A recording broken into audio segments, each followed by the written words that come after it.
노후에 연금을 갖고 있는 사람들이 더 힘이 있다. 그래서 목돈 가진 사람을 VIP라고 하지 않고 호구라고 하고 연금 가진 사람이 갑이다.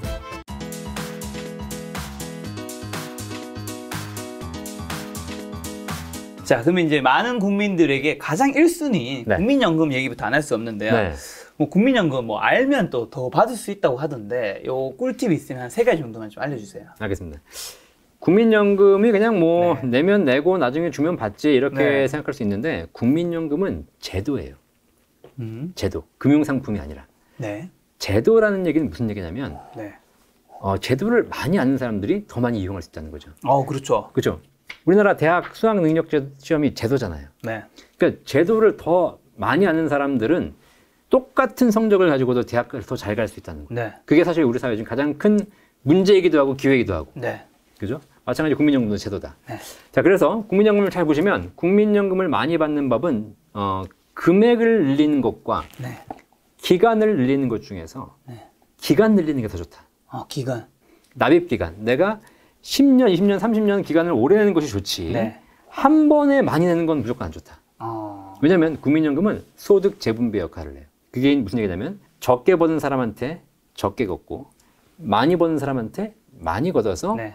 비슷하게 나눠주는 구조. 그러니까 적게 낸 사람들은 상대적으로 조금 더 유리한 금액을 받게 되는 것이고 네. 많이 낸 사람들은 상대적으로 좀 더 불리한 금액을 그렇죠. 받게 되는 거죠. 그런 구조가 되어 있기 때문에 어쩔 수 없이 한 번에 많이 내는 것보다는 적은 금액을 오래 내는 것이 유리하다. 근데 뭐 일반 직장인들은 국민연금이 이제 유리지갑이니까 월급에서 떼어나가니까 어쩔 수 없지만 네. 그렇지 않은 주부나 임의가입자라든가 사업자들 이런 네. 분들은 약간 조절이 가능하기 때문에 네. 그러신 분들 기간을 늘리시는 것이 좋다. 첫 번째 팁. 가입 기간 늘리려면 좀 어떻게 하면 되는 거죠? 일단 일찍 시작하셔서 쭉 하시는 게 좋고요. 네. 그 다음에 금액을 좀 낮춰서 지금 임의가입 같은 경우는 최저가입 금액이 9만 원이거든요. 네. 그러면 20만 원씩 10년 가입하는 것보다 9만 원씩 10만 원씩 20년 가입하시는 게 좋고 그 다음에 연금을 보통 60세가 되면 연금 납입 의무가 끝납니다. 네. 근데 국민연금 개시 시점은 나이에 따라 다르지만 63세, 64세, 65세거든요. 그러면 60세 연금 납입 의무가 끝났다고 이제 나는 더 이상 안 내도 돼. 이게 아니라 계속 더 넣어라. 남은 기간도 꾸준하게 더 내시면 기간이 늘어나는 효과가 있다. 그리고 이제 두 번째 설명드려 있지만 과거에 안 낸 기간이 있어요. 네. 건너뛴 기간. 네. 그런 것들도 나중에 내시게 되면 기간을 늘려주는 효과가 있다는 거죠. 그때 못 냈으면 나중에 추납을 하라는 건가요? 그렇죠. 그래서 추납을 활용하시는 게 제가 두 번째 팁이거든요. 네.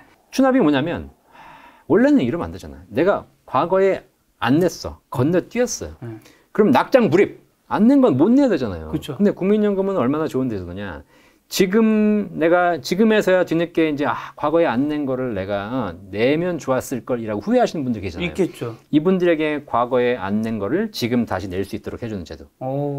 그죠? 이게 추납제도예요. 네. 반납제도라는 것도 있는데 반납제도는 뭐 대상이 그렇게 많지 않으시니까 뭐 네. 일단 넘어가고 추납제도를 활용하게 되면 과거에 안 낸 기간을 더 낼 수 있다. 네. 작년까지는 과거에 안 낸 기간이 얼마이든 관계없이 다 낼 수 있도록 해줬더니 이거 이제 돈 있으신 분들이 국민연금을 재테크로 활용하시는 경우가 생겨가지고 올해부터는 법이 바뀌어가지고 이제 과거에 안 낸 기간이 얼마이든 관계없이 최대 10년 네. 미만 총 119개월 치까지만 미리 낼 수 있도록 해줬거든요. 네. 자, 그래서 이 추납을 활용하시는 것이 두 번째 팁인데 추납 활용하는 팁 드릴게요. 추납하면서 저한테도 문의가 많이 와요. 지금 해야 되냐 말아야 되냐. 작년에 법이 바뀌기 전에는 무조건 했었어야 돼. 네. 법이 이제 제한을 해버리니까. 근데 이미 법이 바뀌었어. 지금 내가 하고 싶어도 10년치밖에 못해. 그렇다면 지금 할 필요가 없다. 언제 하면 되냐. 연금 받기 전날 하시면 된다. 그럼 내가 지금 50세예요. 네. 그럼 지금 추납을 하는 것과 연금 받는 게 예를 들면 65세입니다. 네. 그러면 65세 전날 하는 것과 네. 연금 받는 수령액은 사실 큰 차이가 없어요. 조금 줄어들긴 하겠지만 네. 큰 차이가 없어요. 자, 그런데 내가 지금 하게 되면 지금 넣어놓고 나서 돈을 기회비용을 잃는 거잖아요. 그렇죠, 그렇죠, 그렇죠. 내가 뭐 3천만 원 추납했어. 네. 차라리 그럴 바에야 3천만 원 가지고 지금 삼성전자를 사. 그래서 15년 후에 삼성전자가 만약에 네. 수익이 나가지고 이게 4천, 5천 됐다. 네. 그러면 추납 내가 3천만 원 하고 나머지 2천 원 내가 쓰면 되는 거 아닙니까? 네. 그 기회비용을 아끼기 위해서 지금 미리 하실 필요가 없다. 국민연금의 가장 큰 특징이 뭐냐면 납입기간이 길면 길수록 좋지만 네. 국민연금은 그 똑같이 10년을 낸 사람이 20살부터 30살까지 10년 낸 사람하고 네. 50살부터 60살까지 10년 낸 사람하고 기본적인 연금 수령액은 차이가 없다는 거예요. 원래는 일찍 내고 오래 거치한 사람에게는 더 많은 연금을 주는 것이 그렇죠. 우리가 상식인데 네. 국민연금 받는 공식에 거치 기간이 없어요. 그래서 굳이 미리 낼 필요가 없다. 굳이 미리 낼 필요가 없다. 또 하나 추납 관련 팁을 드리자면 뭐 이미 많이 회자가 됐고 뭐 네. 이재명 지사님도 얘기하셨죠. 이제 이게 뭐냐면 18세 자녀가 있으시다면 국민연금을 한 달치를 가입시켜줘라. 자 그러면 18세가 자녀가 됐어요. 이 자녀가 지금 고3이잖아요. 네. 얘가 사실 소득도 없지 않습니까? 네. 근데 얘를 국민연금공단 끌고 가가지고 네. 얘한테 한 달치 9만 원 딱 내주 가입시켜주는 거예요. 그리고 다음 달부터는 소득이 없으니까 안 내도 돼요. 아, 그 기간을 나중에 추납할 수 있는 거고. 그렇죠. 나중에 직장 생활에서 28살에 직장 생활을 시작해가지고 과거에 안 낸 기간 10년치가 있잖아요. 네. 이걸 나중에 언제든지 추납할 수 있어요. 아, 그런데 엄마가 데려가가지고 9만 원 안 가입시켜줬어. 네. 그럼 가입을 안 했잖아요. 그럼 추납이 안 되겠죠? 안 되죠. 가입 기간 한 달을 무조건 내야 되는 거니까. 네. 그래서 나중에 가입하는 친구들은 그걸 추납으로 활용할 수 없지만. 아, 요거 약간 굉장히 오랜만에 쓰는 용어인데 네. 빠꼬미 같기도 하고 네. 네. 좀 그렇지 않나요? 네, 그렇죠. 네. 근데 뭐 이게 어차피 그렇게 연구해야 되는 거야. 지금 세상에 그렇게 연구해서. 약간 무슨 수능 같네요. 입시 제도에서 뭘 알고 있으면 또 유리한 네, 것처럼. 네, 네. 대치동 입시 컨설턴트보다 더 유명한 아. 연금 특강 강사 1등. 아, 알겠습니다. 네. 이용 저자님 그러면 이제 세 번째는요? 세 번째. 이제 연금을 받으시는 분들이 고민하시는 건데 국민연금이 제도가 좋은 게 많은데 일찍 당겨받을 수도 있고 늦게 받을 수 있는 연기해서 받을 수 있는 연기연금 제도가 있어요. 네. 그러면 조기 수령이 좋으냐 연기연금이 좋으냐 5년 당겨받을 수 있고 5년 늦춰받을 수 있거든요. 늦춰받아서 받는 게 좋을 것 같은데. 자, 그런데 늦춰받게 되면 내가 그동안 못 받으니까 네. 만약에 일찍 돌아가셔버리면 다 못 받고 가버리는 거잖아요. 그렇죠. 자, 그래서 당겨받으시면 네. 1년을 당길 때마다 6%씩 감액이 됩니다. 아. 내가 원래 100만 원 받기로 했는데 1년 당겨받으면 94만 원씩 평생 받게 돼 있고 네. 2년 당겨받으면 88만 원씩 평생 받게 돼 있어서 총 5년을 당겨받으면 30%가 감액이 되니까 70만 원씩 평생 받게 돼요. 당장 내가 돈이 없어서 노후 준비가 어려우신 분들은 그렇게라도 받으셔야죠. 자, 그런데 5년을 늦춰 받게 되면 1년 늦출 때마다 7.2%씩 연금 수령이 올라가요. 네. 100만 원 받으시는 분이 1년 늦춰 받으시면 107만 2천 원씩 평생 받으시고 네. 그걸 5년 다 늦춰 받으시면 36%가 늘어난 136만 원씩 평생 받으세요. 그러니까 당겨 받으신 분은 70만 원 평생이고요. 네. 5년 늦춰 받으신 분은 10년을 총 늦게 받지만 140만 원 가까이 금액을 평생 받으세요. 자, 계산해봤어 제가. 네. 최적의 지점은 어딘가요, 지금? 그러니까 최적이죠. 계산해봤어. 네. 이거 물어보시면 많아가지고. 정답 80세. 80세부터 받으라고요? 80세가 뭐냐? 네. 80세 이전에 돌아가실 것 같으면 일찍 받으셔라. 80세 이후까지 사실 것 같으면 무조건 늦게 받는 것이 네. 80세까지는 먼저 받으신 분들이 먼저 올라가고 있고 늦게 받으신 분들이 뒤쫓아 올라가고 있잖아요. 네. 근데 이것이 80세가 되면 추월을 한다. 만약에 이분이 81세에 죽으면요? 뭐 그때는 거의 비슷하니까 큰 차이는 없어요. 근데 80세가 넘어가기 시작하면 이제 왜냐면 아까 136만 원씩 평생 받기 때문에 처음에는 늦게 시작했기 때문에 밀렸지만 이게 금액이 총 누적 금액을 추월하기 시작해가지고 네. 80세가 넘어가기 시작하게 되면 총 수령 기준으로 더 많아지게 되니까 네. 평균 수명을 알 수는 없지만 네. 딱 봐서 내가 그래도 좀 우리 집안이 장수고 내가 살만하다 이러신 분들은 늦춰 받으시는 게 좋고요. 네. 그리고 특히 요즘에는 노후에도 일을 하시기 때문에 네. 65세 연금 개시 시점이 지났는데도 불구하고 소득이 있으신 분들 소득이 뭐 50만 원, 100만 원이면 큰 차이가 없지만 평균 소득 이상의 소득이 있으신 분들은 국민연금이 감액이 돼요. 그러면 굳이 내가 먼저 받을 필요가 없어요. 네. 먼저 받아서 감액 받는 것보다 네. 그냥 조금 5년 늦춰서 받으시는 것이 훨씬 더 국민연금을 잘 활용할 수 있는 방법이죠. 야, 연금이랑은 결국 뭔가 조급하게 일찍 받는 것보다는 조금 여유로운 마음을 가지고 받는 게 훨씬 더 많은 걸 가져갈 수 있는. 네, 그렇죠. 제가 예전에 그 올림픽 금메달리스트 분들을 한 33명 인터뷰한 적이 있었거든요. 네. 그분들이 이제 그 올림픽에서 금메달을 받으면 네. 그 나 국가에서 연금 비슷한 한 달에 100만 원씩 주잖아요. 주죠. 네, 네. 근데 그거를 사실 목돈으로 받을 수도 있거든요. 아, 네. 그러면 이제 옛날에는 그 어떤 분들은 네. 목돈이 필요하고 네. 어쨌든 그게 금액이 크니까 그걸 받은 분들이 있었는데 네. 나중엔 다 후회한다. 그렇죠. 왜냐하면 그 돈은 결국에는 좀 몇 년 지나면 이제 사라지는데 네. 어쨌든 매달 100만 원이 사실 또 올림픽 금메달은 젊은 나이 20대 때 받잖아요. 그러니까요. 금메달을. 네, 네. 평생. 한 6, 70년은 또 네네. 받는 거가 사라지다 보니까. 제가 그래서 프로게이머들 대상으로도 상담한 적이 있어요. 네. 프로게이머들이 왜 젊을 때 큰 돈을 벌지만 그렇죠. 나중에 이렇게 사라지잖아요. 네. 그리고 재밌는 통계가 있는데 하나 알려드릴게요. 우리 사회에서 노후를 보내시고 계신 분들 중에서 100% 행복한 집단이 있어요. 아까도 100%. 말씀드렸지만 이 직업을 하고 퇴직하신 분들은 다 행복해요. 아까 말씀드렸죠. 공무원, 교사 은퇴하신 분들은 연금을 받기 때문에 다 행복해요. 금액의 차이는 있지만. 재직 중에는 행복하지 않을 수도 있지만 재직 후에는 100% 행복하다 그렇죠. 이런 의미인 건가요? 네네네. 자, 그런데 더 재밌는 게 있어요. 은퇴해서 노후를 보내고 계신 분들 중에서 100% 불행하신 분들이 계세요. 뭐죠? 공무원 연금을 일시금으로 받으신 분들. 다 불행해. 그 더 불행한 게 자녀야, 자녀. 자녀들이 맨날 아빠한테 욕해. 아버지는 왜 공무원 평생 하셨으면서 일시금 받아가지고 지금 나한테 용돈 달라고 하시냐. 다른 공무원 은퇴하신 분들 다 행복한데. 이러잖아요. 그럼 아버지가 얘기하지. 너네가 결혼자금 달라 그래가지고 해줬는데 그러니까 서로 이렇게 안 좋게 되는 거예요.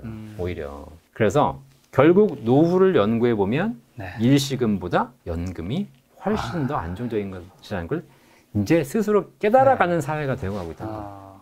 자, 좋습니다. 그럼 연금 준비 조금 잘해서 네. 잘 된 사례, 또 이런 거 좀 잘 못해서 좀 잘 안 된 사례, 이런 거 좀 극과 극을 비교할 수 있는 게 있을까요?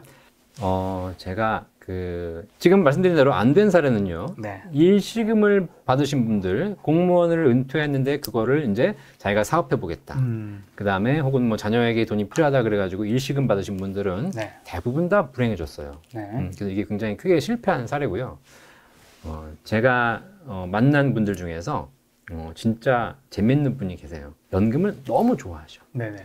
그래가지고 만났는데 연금을 몇 개 들고 있나 봤더니 연금을 27개 들고 계신 거예요. 너무 많은 거 아니에요? 근데 큰 금액이 아니라 다 조금씩. 그래서 27개 들고 계신 분인데 저를 만나가지고 저한테 이렇게 얘기하는 거예요. 저 연금을 제가 3개를 더 들 거예요. 그러세요? 왜 또 3개예요? 했더니 3개인데요. 3일, 15일, 22일 날 오세요. 이러는 거예요. 무슨 얘기인지 아시겠어요? 3일, 15일, 22일. 이분이 한 달에 30일이잖아요. 지금까지 연금을 30개를 들면서 날짜별로 연금이 나오도록 만들어 놓은 거예요. 그래서 큰 금액이 아니지만 하루에 3만 원, 5만 원씩 매일같이 연금이 나오도록 만들어 놔서 그렇게 27개를 가입하고 있는데 네. 지금 보니까 3일, 15일, 22일이 빈 거야. 그래서 그걸 계약을 3개로 분리해가지고 그날도 3만 원, 5만 원씩 나오도록 만들어준 거죠. 네. 자기는 이렇게 매일 조금씩, 매달도 아니고 매일 조금씩 자기한테 뭔가 계속처럼 이렇게 마르지 않는 샘물이 나오는 것이 너무 즐겁다. 네. 그래서 그걸로 받아가지고 그날 쓰는 거예요. 오늘 5만 원 받으면 오늘 친구한테 밥 한번 사고. 그래도 상관없어. 어차피 내일 또 들어오네. 7만 원 나오니까. 그러니까 한 달 짜리도 고민할 필요가 없는 거죠. 네. 우리나라는 월급이지만 미국이나 이런 나라들은 주급이지 않습니까? 네네. 그럼 주 단위로 달라지잖아요. 이분은 1급을 받는 거예요. 1급. 그러니까 노후가 훨씬 더 안정적이고 행복하게 되어가더라. 또 뭐 치매에 걸린 분이 또 사례도 있다면. 그렇죠. 네. 자, 실제 그 사례를 한번 제가 들어드릴게요. 치매에 걸리셨어요. 네. 치매에 걸렸는데 통장에 한 거의 뭐 10억 정도가 있으신 겁니다. 네. 자, 치매에 걸렸는데 통장에 10억이 있어. 어떻게 될까요? 잘 생각해 보시면 이제 자녀들 입장에서는 어머니를 이제 부양을 해야 되죠. 네. 그래서 어머니를 좋은 요양병원에 모셔요. 병원비 얼마 나오는지 아세요? 요양병원에 가면? 2, 300 나오지 않나요? 2, 300 나오죠. 네. 2, 300을 자녀들이 낼 돈이 없잖아요. 어디서 갖고 올까요? 어머니 어머니 통장에서 갖고 옵니다. 네. 거기서 목돈에서 이제 부양을 하는 거죠. 네. 얘가 효자예요. 네. 이제 어머니를 부양을 해요. 자, 그런데 중요한 건 어머니가 점점 시간이 지나면서 안 좋아지잖아요. 그러면 요양병원에 가서 부양하는 게 사실 쉬운 일이 아니지 않습니까? 힘들죠. 뭐 6개월, 1년은 하지만 이게 점점 지나면 이제 점점 그렇죠. 힘들어져요. 네. 슬슬 얘네들 이제 자식들 머릿속에 무슨 생각이 들기 시작하냐? 이제 그만 가시지. 이런 생각을 한단 말이죠. 이게 인지상정이라는 겁니다. 네. 자, 근데 어머니 통장에 지금 얼마가 있죠? 10억 있잖아요. 그죠? 이거 어머니 살아계시면 누구 돈일까요? 어머니도. 그게 잘못된 거예요. 이 질문에 대해서 대부분 이렇게 대답하셨어요. 네. 어머니 살아계시면 어머니 돈이 아니에요. 왜요? 어머니 살아계시면 병원 돈이에요. 거기서 지금 병원으로 계속 자동이체가 되고 있지 않습니까? 그렇죠. 그죠? 그러니까 어머니가 오래 살아계시면 오래 살아계실수록 목돈이 감소해. 네. 자식 입장에선 나한테 상속될 돈이 감소하는 거예요. 그렇죠. 그러다 보니까 결국 여기서 문제가 발생하는 거죠. 어머니는 당신 평생 행복하게 보내려고 그 돈을 모아오셨는데 내가 병들자 그 돈 때문에 내가 필요 없어져요.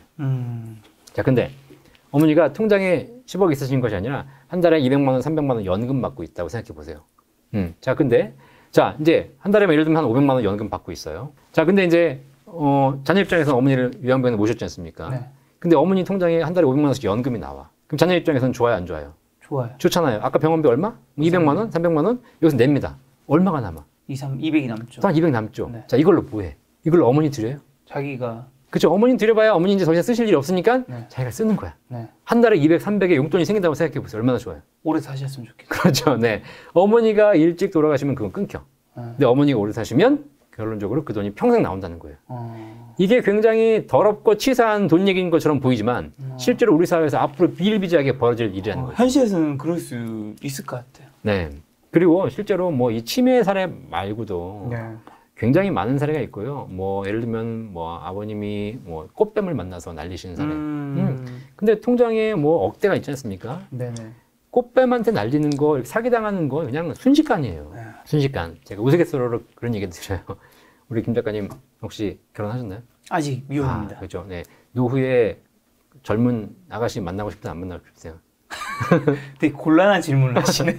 네. 그러니까 뭐 나이가 들면 뭐 이거 꽃뱀도 있고 제비도 있는 거니까요. 네네. 뭐 할아버지들은 저는 제 사랑하는 와이프를 만나서 평생 같이 살 겁니다. 네. 할아버지들은 젊은 아가씨를 만나고 싶어하고 할머니들은 젊은 남자를 만나고 싶어하고 뭐 이런 거 다 인지상정 아니겠습니까? 네네. 자, 그런데 중요한 건 그분들을 만날 때 목돈을 갖고 있으면 목돈을 뺏기고 나면 결국은 더 이상 만날 수 없어요. 그렇죠. 그런데 연금 받는 할아버지 할머니들은 평생 만날 수 있어요. 꽃뱀이나 제비들이 접근하는 것 자체가 네네. 그분들 돈을 보고 접근하는 건데 이 돈이 목돈이 쌓여 있으면 빨리 뺏어오면 끝나는 거죠. 근데 화수분처럼 계속 평생 나온다면 사실상 할아버지도 안정적이고 네. 그리고 받는 사람도 안정적이. 우스갯소리로 이런 얘기도 제가 하고 있죠. 네, 그래서 결론적으로 노후에 보니까 노후에 연금을 갖고 있는 사람들이 더 힘이 있더라. 그래서 목돈 가진 사람을 VIP라고 하지 않고 네. 호구라고 하고요. 어구. 연금 가진 사람이 갑이더라. 저자님은 연금 지금 몇 개나 두고 계세요? 저는 국민연금 꾸준하게 내고 있고요. 저희 집사람이 공무원입니다. 아. 전략적으로 결혼했어요. 네. 사랑하는 와이프도 좋지만 사랑하는 공무원 와이프를 좀 아. 만나시는 것도 좋은 방법이고요. 그다음에 연금저축 네. 하고 있죠. 그다음에 퇴직금 네. 쌓아놓고 있고 그다음에 개인적으로 연금도 꾸준하게 하고 있죠. 야. 그다음에 뭐 제가 삼성전자 얘기하니까 삼성전자로 얘기하시는데 저도 삼성전자 주식을 가지고 배당으로 받아서 배당을 연금처럼 써라라고 제가 방송에서 말씀드렸잖아요.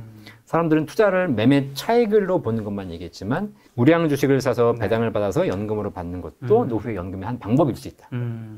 이전에 냈던 책이 이제 부의 진리에서 네네네. 그 책을 통해서 김 작가님이 나와서 삼성전자 사라고 네. 하셨는데 요 책, 연금 부자들, 요 네. 책에서는 이제 네. 연금에 또 가입하라고 하는 거잖아요. 네네. 이거 좀 뭐 서로 다른 말이 있는 거 공존하는 것 같은데. 그런 얘기를 많이 해요. 네. 그러니까 연금에 대해서 강의하는데 삼성전자 사라고 하고 도대체 뭐 하는 얘기냐, 뭐 한 입으로 두 말 하는 거 아니냐, 네. 뭐 이런 얘기도 하십니다. 근데 저는 개인적으로 삼성전자 살 돈이 있으면 네.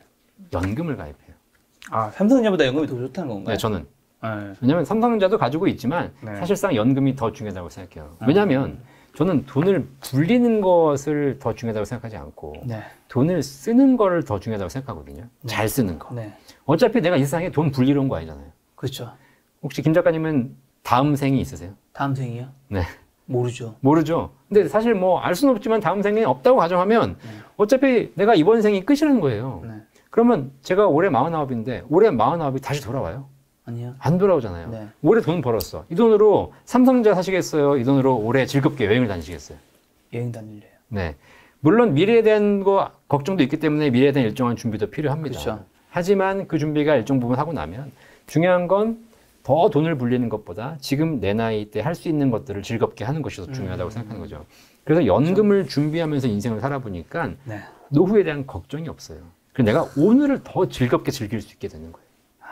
좋습니다. 자, 그럼 두 번째 연금 중요한 겁니다.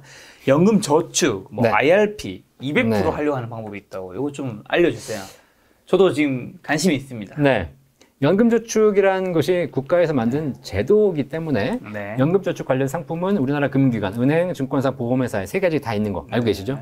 자, 그래서 다 아시겠지만 은행, 증권, 보험사에 다 있어요. 네. 자, 그런데 일반적으로 우리가 제일 많이 가입하는 데가 이제 뭐냐면 보험 설계사를 통해서 가입하시는 경우가 많다 보니까 네. 보험사에 많이 가입하고 계십니다. 은행에서도 일부 신탁 상품을 가입하고 계신 분도 계시고요. 네. 자, 그런데 첫 번째 팁은 뭐냐면 연금저축은 기본적으로 그냥 증권사에 가서 가입하셔라. 증권사. 이게 제가 증권사를 홍보하는 건 아니고요. 네. 증권사가 연금저축을 불릴 때는 은행이나 보험사에 비해서 무조건 유리합니다. 무조건? 무조건. 왜냐하면 이제 증권사로 옮기라 그러면 많은 분들이 투자해서 날릴 수 있지 않겠냐라고 얘기하세요.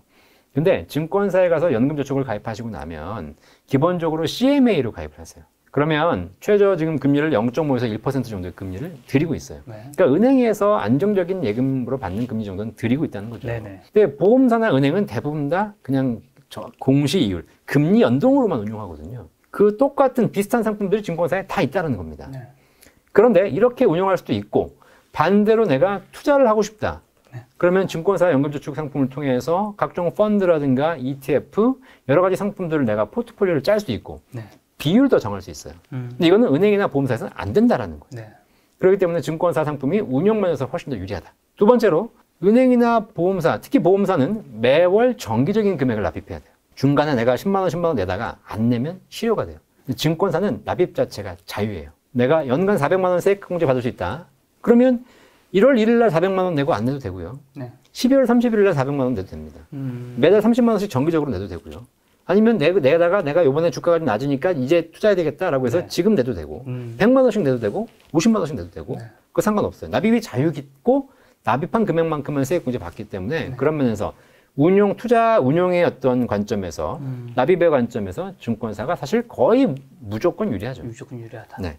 그리고 납입 금액은 400만 원의 한도인 건가요?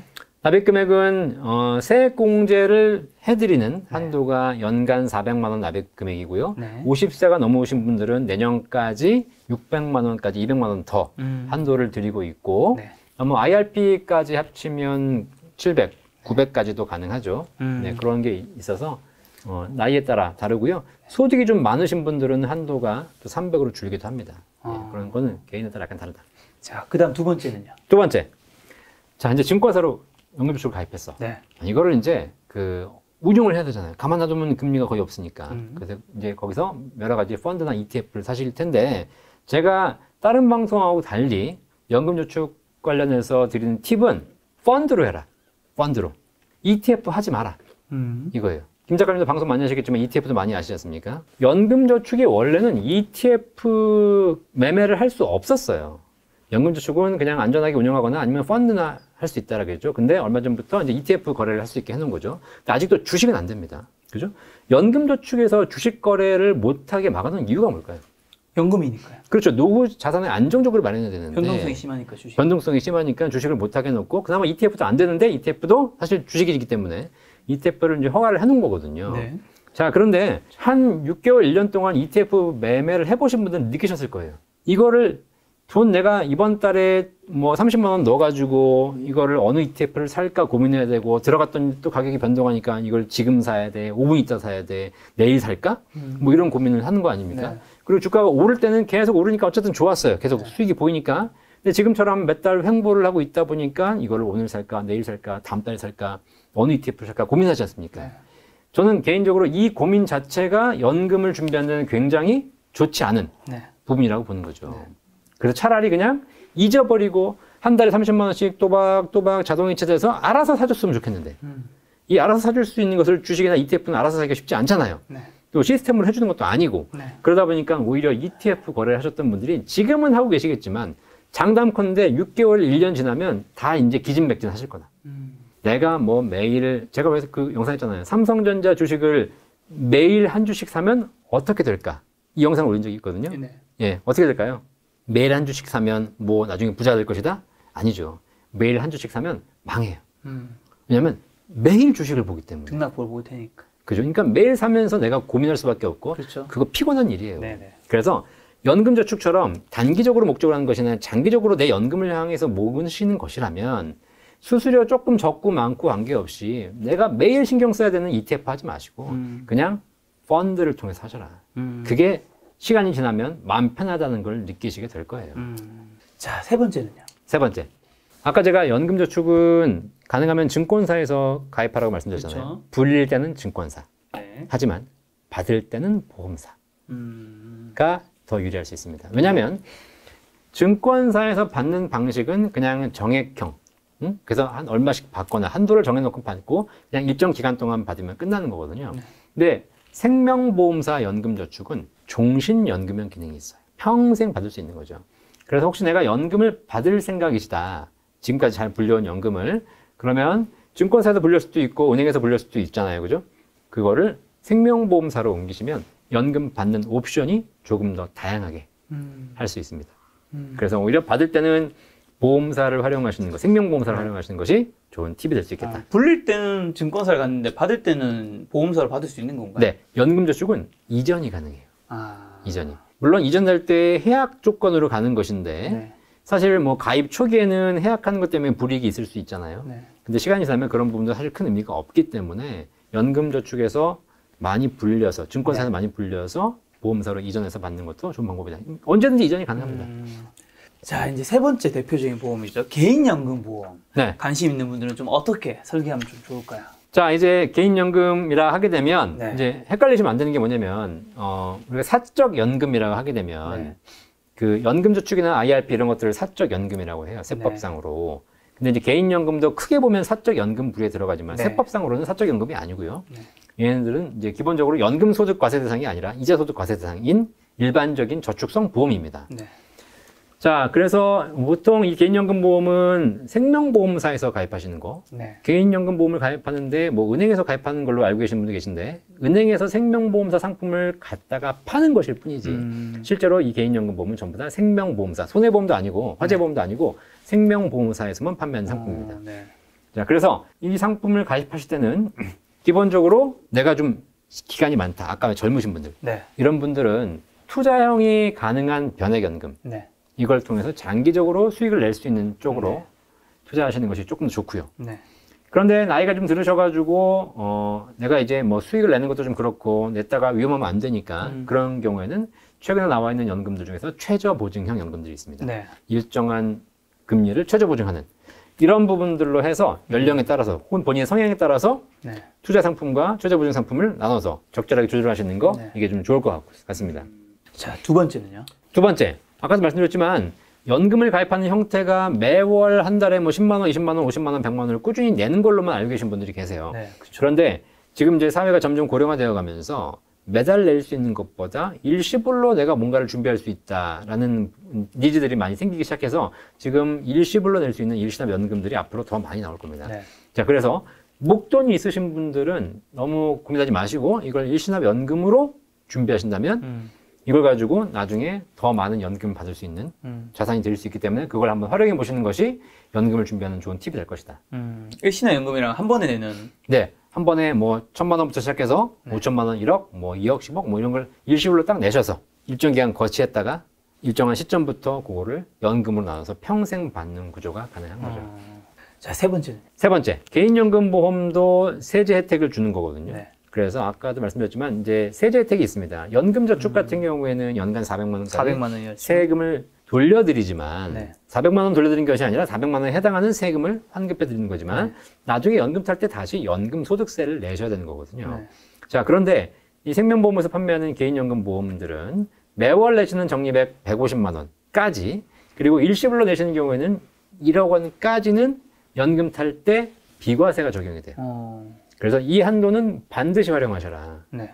그래서 여러 가지 방법이 있으니까 연금이 좀 부족하신 분들은 이걸 통해서 하시게 되면 나중에 연금을 불려서 받을 수도 있고 그 불린 금액에 대해서 전부 다 세금을 내지 않는 네. 비과세 연금이 되니까 이 비과세 연금이 가장 좋은 게 뭐냐면요. 비과세로 받다 보니까 일단 소득이 합산되지 않으니까 연금을 한 달에 100만 원 받든 200만 원 받든 관계없이 다른 소득과 합산되지 않아요. 그렇죠. 그래서 유리하고요. 네. 그 다음에 두 번째로 좋은 게 뭐냐면 지금 가장 관심이 많으신 게 건강보험이에요. 네네.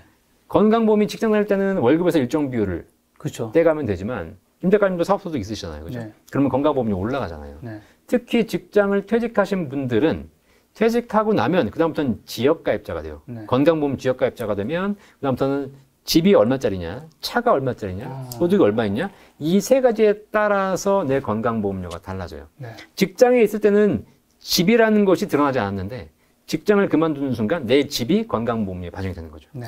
그래가지고 건강보험료 많이 올라갑니다. 거기서 소득까지 올라가요. 그러다 보니까 이 비과세 소득이 있는 경우에는 건강보험료에 반영이 안 되지만 네. 비과세 소득이 아닌 경우는 다 반영이 되죠. 네. 그래서 이런 부분도 관리하기 위해서 지금부터 비과세 개인연금보험을 일정 부분까지는 반드시 준비하시는 그 팁을 네. 활용해 보시면 좋겠습니다. 네, 그 세 가지가 첫 번째는 이제 수익형은 변액연금, 네. 안정형은 최저보증연금, 그다음에 두 네. 번째 목돈이 있다면 일시납연금으로, 네. 세 번째 비과세 한도를 최대한 활용하자. 네. 이렇게 개인연금 보험에 관한 세 가지 팁 주셨습니다.